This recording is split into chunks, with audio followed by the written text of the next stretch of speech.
एवढ्या जोरात पडणाऱ्या पावसात हा आगमन सोहळा इतक्या जल्लोषात पार पडेल असं वाटलंच नव्हतं. तर आता अवघे काही दिवसच बाकी आहेत बाप्पांच्या आगमनासाठी आणि कोल्हापुरात मोठ्या मंडळांचे आगमन सुरू पण झाले आहेत. आणि आज आगमन होते जुना बुधवार मंडळाचा गणपती म्हणजेच कोल्हापूरचा सम्राट. आणि यांचं साऊंडचं सांगायचं म्हणजे पावसात पण कडक वाजत होता.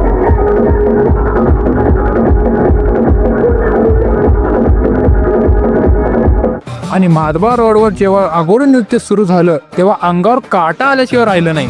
शिव शिव शंकर हर हर शंकर जय जय शंकर दिगिरारा प्रिय तांडव शंकर प्रकट शुभंकर प्रलय भयंकर दिगिरारा. याच जोडीला होता वारकरी संघ आणि शाहू गर्जना यांचा ढोलताशा पथक. आणि या सर्व जल्लोषात कोल्हापूरचा सम्राट विराजमान झाला.